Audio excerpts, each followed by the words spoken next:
Cricket chronicles with Chandresh में आप सबका स्वागत है।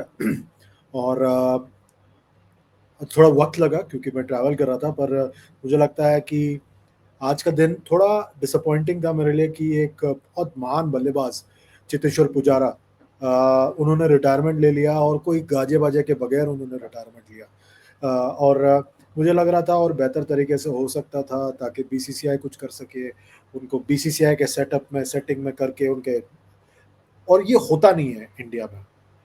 ये प्लान तरीके से अनाउंसमेंट होना चाहिए रिटायरमेंट का, जहाँ पे वो बीसीसीआई का बैकड्रॉप हो। 103 टेस्ट मैच खेला इस बेचारे बंदे ने, और आप, एक मामूली बात है ये कि आप उनको मुंबई लेके आते, बीसीसीआई के हेडक्वार्टर्स में, बीसीसीआई के बैकड्रॉप में वो बैठते सामने, और एक इंडिया जर्सी या इंडिया का एक जो ब्लेजर है वो पहनकर वो बैठकर अनाउंस करते। ऐसे ही होता है दुनिया भर में, आप जब अनाउंस करते हो तो उस तरह से ही होता है।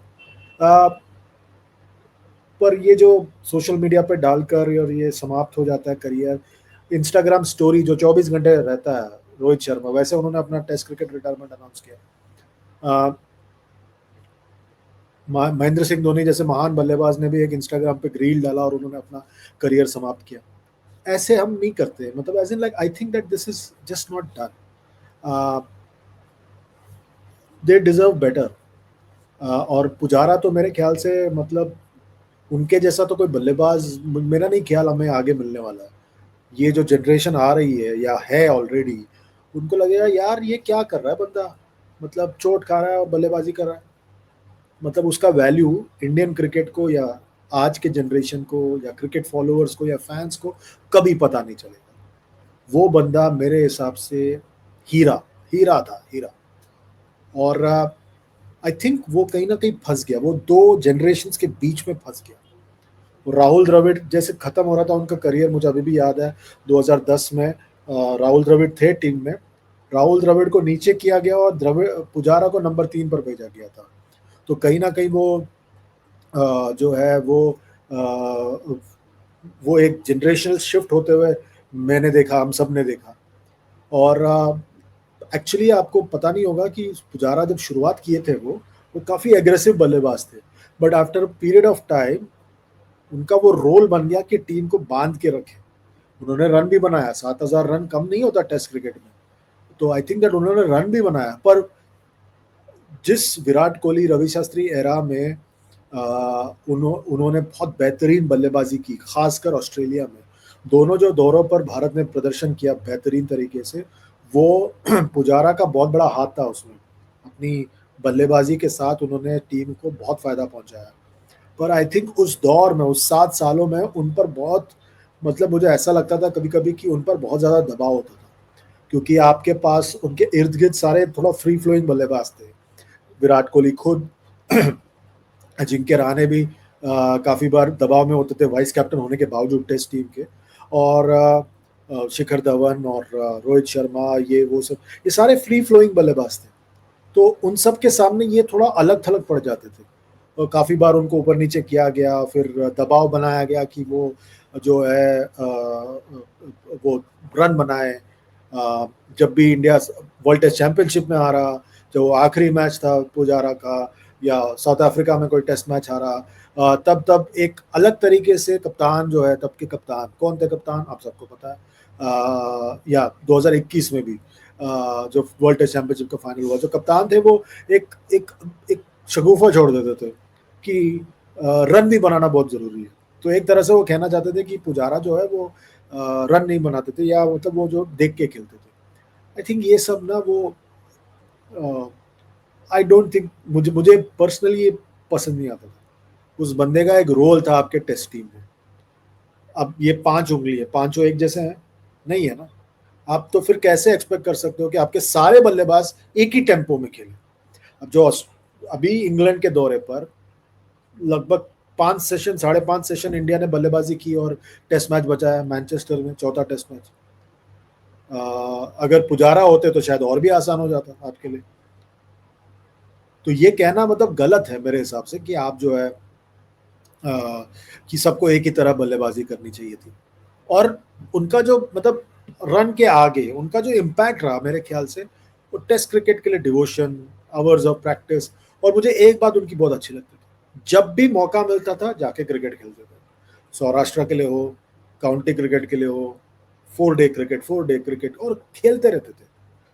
आजकल क्या हो गया ट्रेंड, और ये पिछले 15 17 18 सालों में हुआ है। तो आप समझदार है, आप समझ जाएंगे कब से ये शुरू हुआ है कि मुझे ट्रेनिंग कम होने से कोई फर्क नहीं पड़ता। अब जब तक खेलोगे नहीं तो टच में कैसे रहोगे? सीधे आ जाओगे खेलने के लिए, बीच में कुछ नहीं, एक लंबा अंतराल जहाँ पे कुछ नहीं हो रहा।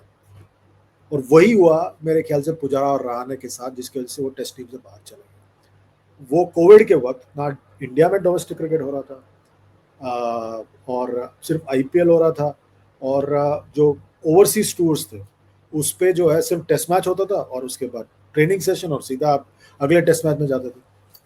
जो वाइट बॉल खिलाड़ी थे या जो तीनों फॉर्मेट खेलते थे उनके लिए आसान था।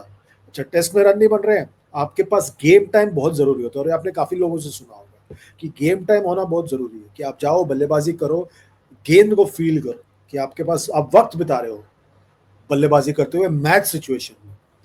तो वो तीनों फॉर्मेट खेलने वाले बल्लेबाजों को दिक्कत नहीं होती थी, पुजारा और रहाणे को होती थी। चले वो जनवरी में आखिरी टेस्ट मैच खेलते हैं, फिर अगला टेस्ट मैच जून में, उस बीच ना डोमेस्टिक क्रिकेट में कुछ हो रहा है, ना वो आईपीएल में ज्यादा खेल पा रहे हैं, और सीधा आ रहे हैं इंग्लैंड के दौरे पर टेस्ट क्रिकेट खेलने के लिए, और आपके पास मौका ही नहीं है रन बनाने का, और कोई वक्त ही नहीं है कि जाके अपना फॉर्म वापस एक बार कैप्चर कर सके या कुछ गेम टाइम पा सके। वही चीज हुआ पुजारा और रहाणे के साथ, जिसकी वजह से दोनों एक साथ टेस्ट टीम से बाहर हो गए। पहले हुए थे 2021-22 के बाद, और फिर वापस 2023 में बाहर हुए, और पूरी तरह से बाहर हो गए उसके बाद। तो आई थिंक ये सब सोचने की बहुत जरूरी है। और आई थिंक अगर मेरा एक क्रिटिसिज्म होगा पुजारा के लिए, कि उन्होंने बहुत कोशिश की तीनों फॉर्मेट में फिट होने की, और ये इंडिया में एक फितरत सी बन गई है कि हमें तीनों फॉर्मेट खेलना है। क्योंकि आपको पता है जब तक आप सफेद गेंद की क्रिकेट में ना हो तो आपका वो एक मापदंड नहीं माना जाता। एंड आई थिंक कहीं ना कहीं उसको और नॉर्मलाइज करने की जरूरत है, कि आप अगर T20 क्रिकेट ना खेले, अगर आप वनडे टीम में ना हो, अगर आप वनडे और T20 टीम में ना हो या रेकनिंग में ना हो, तो कोई फर्क नहीं पड़ता। एंड आई थिंक दैट ये आना बहुत जरूरी है, ये सोच आना बहुत जरूरी है। ये इंग्लैंड में है, ऑस्ट्रेलिया में है, मार्नस लबुशेन ना T20 के टीम में नहीं है, इंग्लैंड में जो रूट T20 की टीम में नहीं है, तो क्या वो कम बल्लेबाज है? ओली पोप ने तो T20 क्रिकेट खेला ही नहीं है, और वनडे के स्कीम ऑफ थिंग्स में भी नहीं है, तो क्या कहेंगे आप उनको? तो ये सोच आना जरूरी है। पर all said and done, Pujara hats off यार, fantastic career. It could have ended better, मतलब और बेहतर तरीके से इससे समापन हो सकता था, बट इन दी एंड जो हुआ, अच्छा खेले। 103 टेस्ट मैच, 7,000 से ज्यादा रन। मेरे लिए हमेशा 2018 का ऑस्ट्रेलिया टूर, 2020 का ऑस्ट्रेलिया टूर उनका डिफाइनिंग मोमेंट रहेगा। मुझे नहीं लगता उससे बेहतर कुछ नहीं था। और ओपन भी किया उन्होंने वर्ल्ड टेस्ट चैंपियनशिप के फाइनल में, श्रीलंका के दौरे पर 2015 में। और ये जो एक 10 साल का पीरियड था जब कोहली, पुजारा, रहाणे, रोहित, अश्विन, जडेजा, ये सब एक साथ थे ना, ये आई थिंक उसके पहले वाले जनरेशन के बाद उन्होंने कैरी फॉरवर्ड किया।